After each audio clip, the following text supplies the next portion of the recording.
welcome back to my YouTube channel. It's Lachelle. Thank you again for joining me here today, and thank you so much for all the love shown on my YouTube channel. If I can just ask you guys to please like, comment, share, and subscribe to my YouTube channel. I have really been trying to avoid doing this video, to be honest. Mainly because I did a TikTok video, which was like a TikTok challenge where, people who live in different countries. Who has the better culture? Who has the better dancing?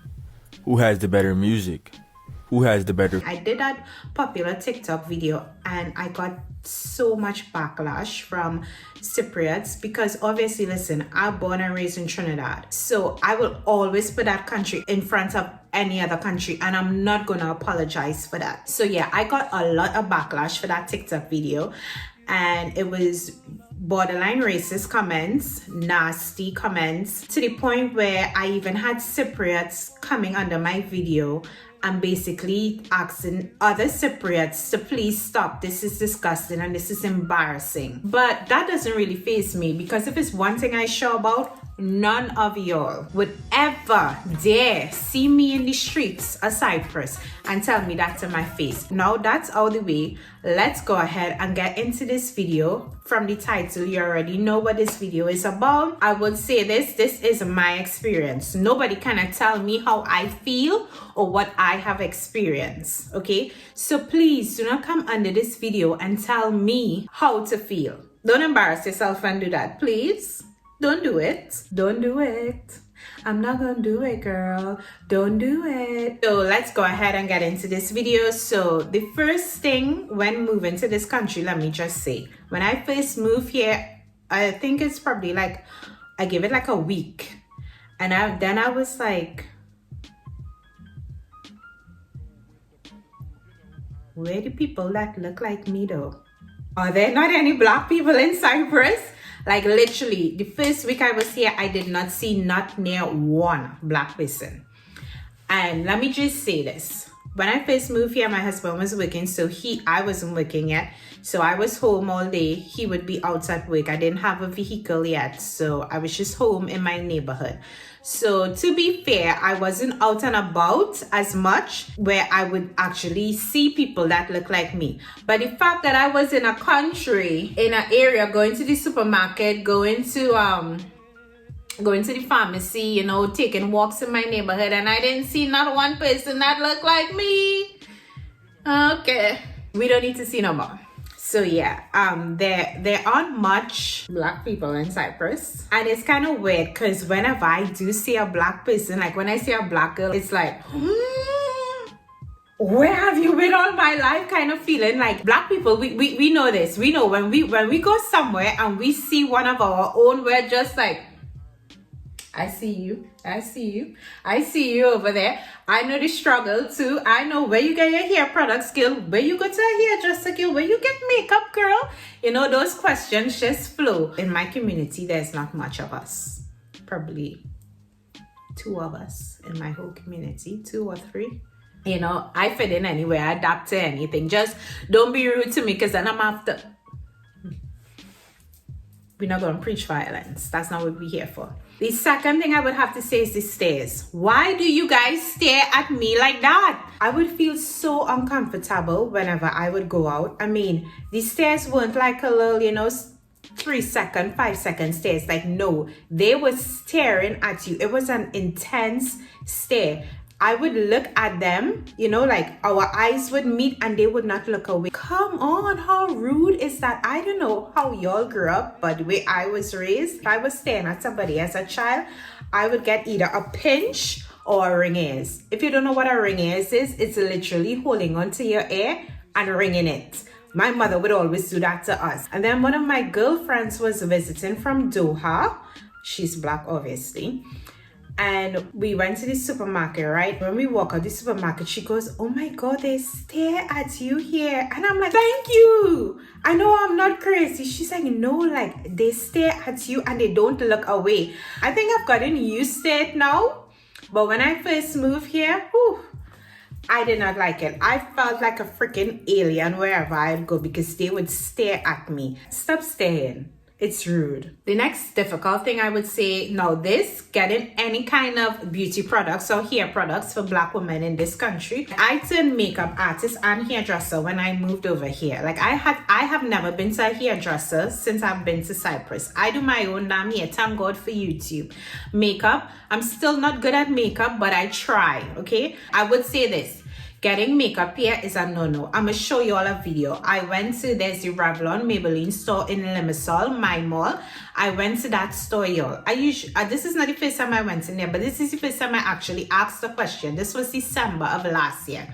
So as you guys can see, there's only, on display, there are only shades for white women. There are no shades on display for women of a darker complexion, like me.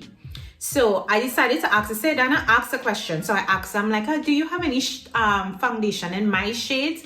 And she goes, oh yeah. She pulls open the drawer, she digs through this drawer, and then she pulls out one shade and she says, yeah, this is our only shade. And then I asked her, I'm like, why is it not on display with the others? And she tells me, she says, and this is no lie, I'm sorry, I did not record, or God hear me now, strike me now.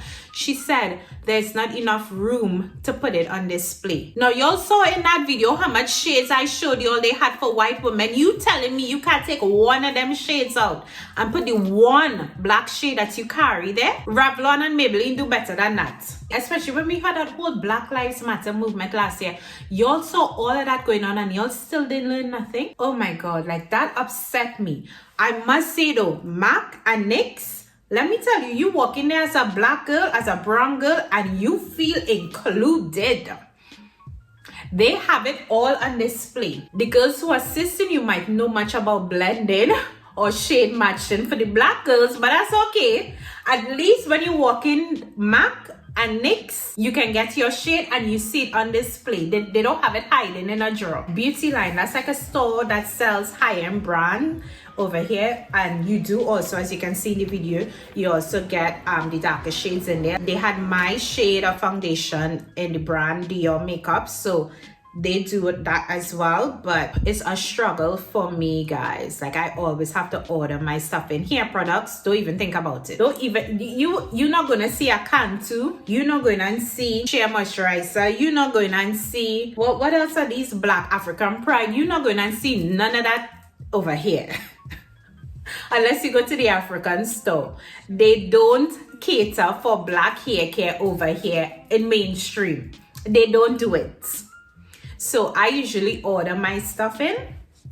I've gotten used to it. It's sad to know that in 2021, this is what I have to go through as a black woman.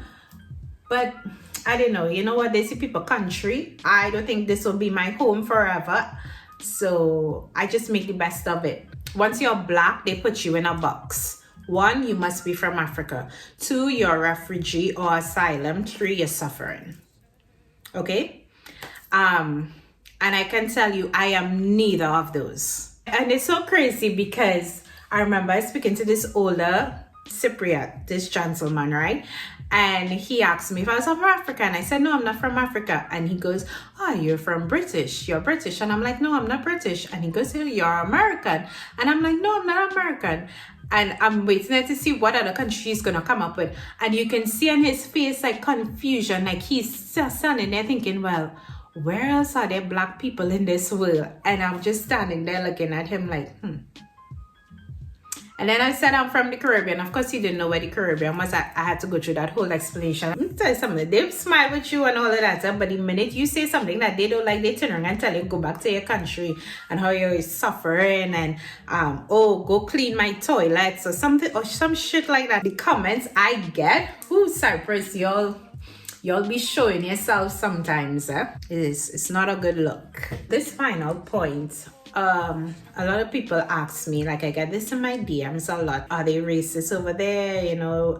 And to be honest, I have never really experienced racism in Cyprus. I know people who have experienced it, and when I say people, I mean persons, black men and black women who have experienced it, especially from their employer, where the things they have told me, I was like, wow, it very much exists. Everywhere you go, in the world you're gonna experience that. We experience it in Trinidad and Tobago, we experience it in the UK, we experience it in the US. It's everywhere. Is it good? No. Should it be happening? Absolutely not.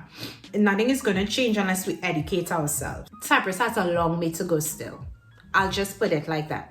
A long way to go. I hope I didn't offend anyone by this video. You know, if you were offended, I do apologize. I'm just speaking my truth. That's all I can do. I'm just, letting you guys know about my experiences. Thank you again so much for joining me here today. Don't forget to like, comment, and of course, subscribe to my YouTube channel. And I will catch you in my next video. Bye.